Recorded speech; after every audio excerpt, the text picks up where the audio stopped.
O Senhor esteja convosco.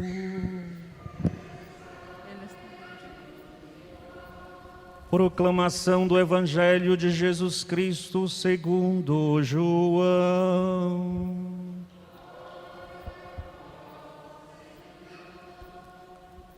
Ao anoitecer daquele dia, o primeiro da semana, estando fechadas por medo dos judeus as portas do lugar onde os discípulos se encontravam, Jesus entrou e, pondo-se no meio deles, disse: "A paz esteja convosco."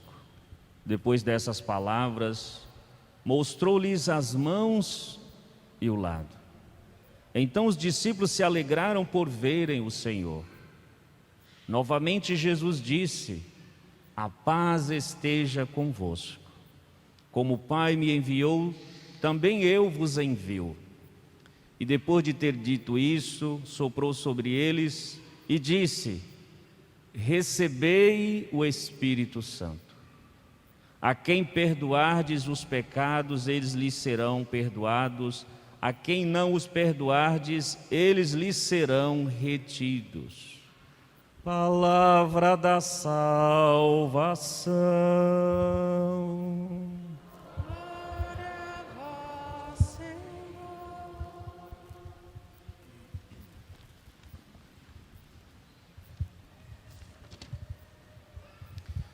Querida igreja, queridos irmãos e irmãs, hoje nós estamos celebrando a solenidade de Pentecostes,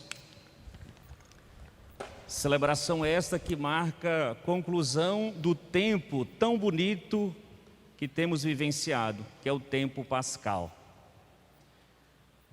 E a liturgia da palavra nos traz uma dupla realidade, um duplo sentimento que envolve os discípulos.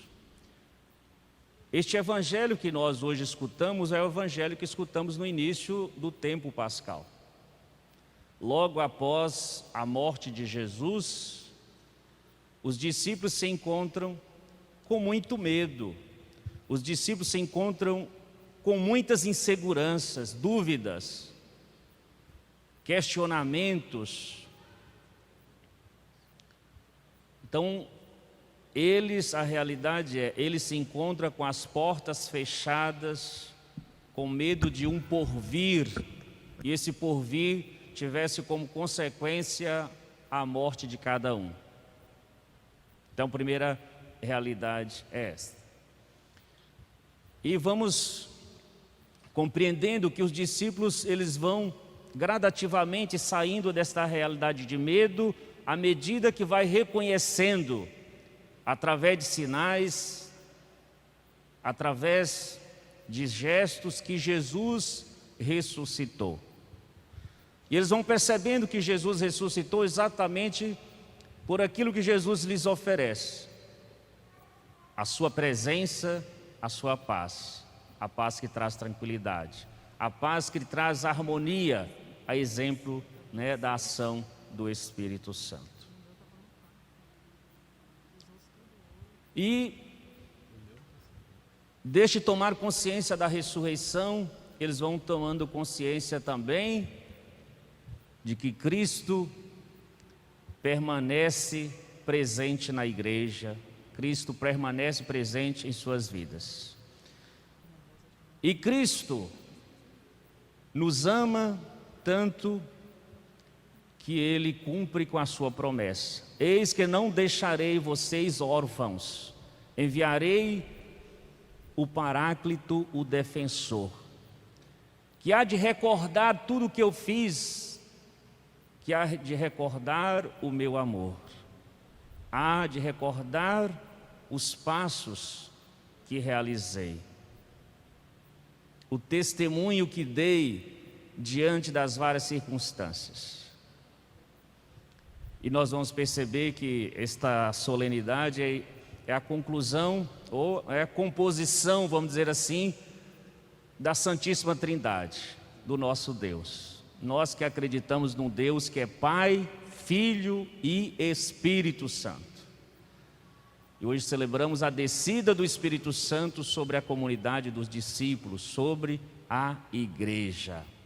Significa dizer, amados irmãos e irmãs, que a missão da igreja se realiza sob a condução e inspiração do Espírito Santo.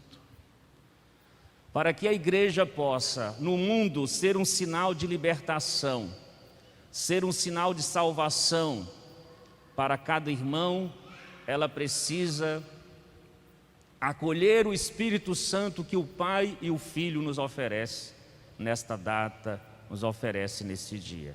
Jesus hoje diz para nós: recebei o Espírito Santo. Para quê? Qual a finalidade da gente da igreja receber o Espírito Santo? Exatamente para concretizar aquilo que o padre acaba de dizer, ser um sinal de libertação, ser um sinal de santificação, de crescimento, de purificação para os nossos irmãos. Fazer com que o afastado possa aproximar. Fazer com que a igreja que se encontra dispersa, perdida, ela possa se reunir. Para que aquele irmão que perdeu a comunhão com Jesus, com Deus, que perdeu a aliança, ele descubra o sabor e o sentido de viver em Cristo. É o mistério que celebramos da nova e eterna aliança. E o Espírito Santo de Deus nos confere os dons necessários para compreender e para viver este mistério que celebramos na Santa Eucaristia da vida de Jesus. E cada vez que compreendemos este mistério, nós vamos tomando posse da graça que Deus nos concede, que Jesus nos concede pela ação do Espírito. E aí Jesus diz que missão bonita para a igreja, missão bonita para os discípulos. A quem perdoardes os pecados, eles lhes serão perdoados. A quem não os perdoardes, eles lhes serão retidos. Através da igreja, através dos discípulos, a comunidade é novamente religada, a aliança é restabelecida, a igreja começa a produzir os frutos que Deus quer, os frutos que Deus espera, de ser um sinal de vida, de ser um sinal de verdade, de ser um sinal de justiça. E a primeira leitura nos fala desta grande alegria, deste grande acontecimento na vida da igreja, experienciado. E aqui traz algumas imagens e algumas realidades interessantes. A primeira imagem que a primeira leitura nos traz é a imagem do vento, do barulho que vem com uma forte ventania. Sabemos que nessa imagem sempre se faz alusão à ação do Espírito Santo. É o sopro, é o vento que gera movimento, é o vento que gera, que nos leva a igreja a desinstalar. É o vento como o sopro que traz oxigênio, oxigena os pulmões da igreja, para que ela não perca a sua essência, nem o conteúdo do anúncio a que deve realizar. É o Espírito Santo que alimenta, que fortalece o coração da igreja. Esse coração da igreja, falar do coração da igreja, falar do coração de cada um de nós, que pulsa e deseja sempre mais viver na graça de Deus, viver os ensinamentos de Jesus, ser um sinal não de maldição, mas ser um sinal de bênção, ser um sinal não de opressão, de escravidão, mas ser um sinal de libertação, de modo especial para aquele que se encontra doente,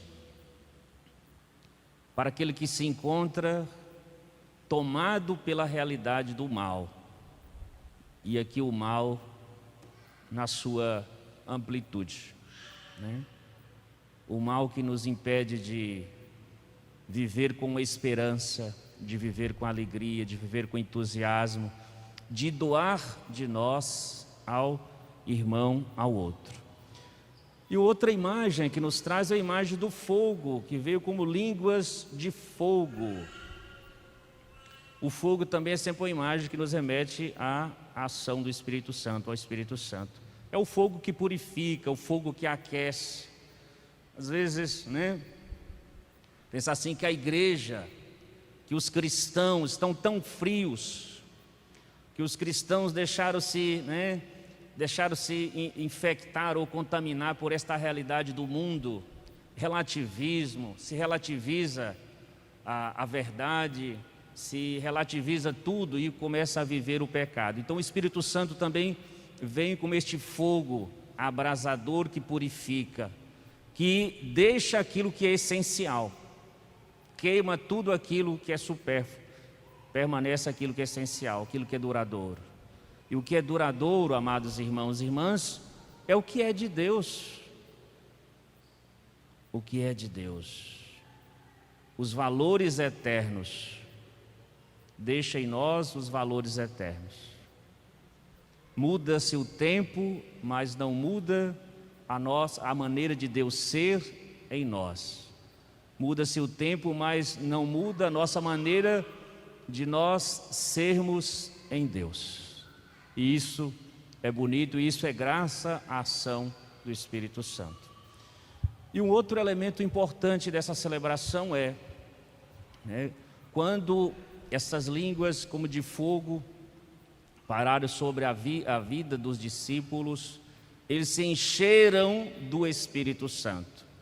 A consequência de estar cheios do Espírito Santo foi que os discípulos começaram a falar novas línguas, que os discípulos começaram, as pessoas de todas as nações começaram a ouvir os discípulos e compreenderem sua própria língua.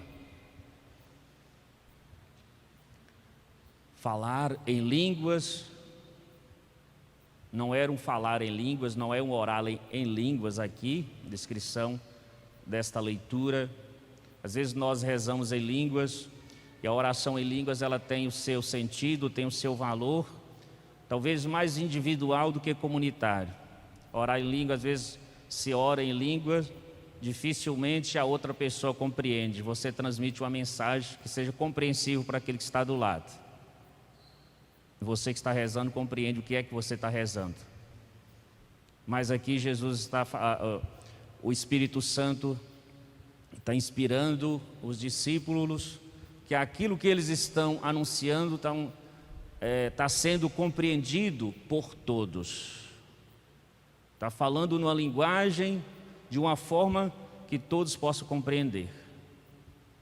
Primeiramente, amados irmãos e irmãs, o Espírito Santo que dá à igreja o dom do conhecimento, o dom da ciência, o dom da sabedoria, para que cada missionário, cada discípulo possa compreender, a capacidade de compreender, de conhecer, e de conhecer exatamente a realidade do outro. E quando a igreja conhece a realidade das pessoas que caminha com ela, que está à sua volta, ela começa a anunciar assertivamente ou acertadamente. Muitas pessoas aqui já ouviram falar do Concílio Vaticano II, grande concílio que aconteceu na igreja, 64, 65. Que a igreja buscava um adjornamento, atualizar a mensagem, não é mudar a mensagem, mas atualizar a mensagem para os novos tempos, de uma sociedade de pessoas em constante transformação. Fazer com que o conteúdo das pessoas pudesse compreender este amor de Deus, compreender a alegria que suscita deste amor. Então a igreja procurou atualizar a sua mensagem, de modo que hoje muitas pessoas tomaram consciência do que é Deus, do que é Jesus, quem é Jesus, do seu ser, a partir disso. Os padres que aqui chegaram, os padres alemães, Padre Evert, Padre Afonso, Dom João Batista Pschiklen, eles falavam o quê? Era o alemão ou o latim. E aqui nós perguntávamos como é que essas pessoas vêm falar aqui para os januarenses que só sabem o português. Como é que nós vamos compreender essas pessoas que saem lá da Alemanha? O Espírito Santo inspirou e eles compreenderam, aprenderam o português e aqui veio falar, veio pregar, evangelizar, catequizar a cada um de nós na nossa própria língua. O Espírito Santo, primeiro que, esses missionários enviados por Jesus, enviados por Deus, conduzidos pela ação do Espírito Santo aqui chegaram. E nós temos a graça de usufruir exatamente disso. Eles não falam línguas estranhas, mas falam a nossa própria língua. E é isso que termina a primeira leitura dizendo para nós: todos nós escutamos anunciar as maravilhas de Deus na nossa própria língua. Que bom! Isso é a ação do Espírito Santo, que faz com que a gente viva na igreja como um dom a ser oferecido para a vida do mundo. Assim descreve a segunda leitura. Há diversidade de dons, há diversidade de carismas, para ser colocado a serviço. Eu gosto sempre de destacar, todos os anos que a gente faz a pregação, gosto sempre de destacar. Quando a gente fala de o dom do Espírito Santo, nós não estamos falando, Deus não está dizendo que é um dom para ser usado em causa própria, não é isso. Quando se fala de um dom, se fala a ser colocado para o bem comum. Há diferentes atividades, mas um mesmo Deus que realiza todas as coisas em todos. A cada um é dada a manifestação do Espírito em vista do bem comum.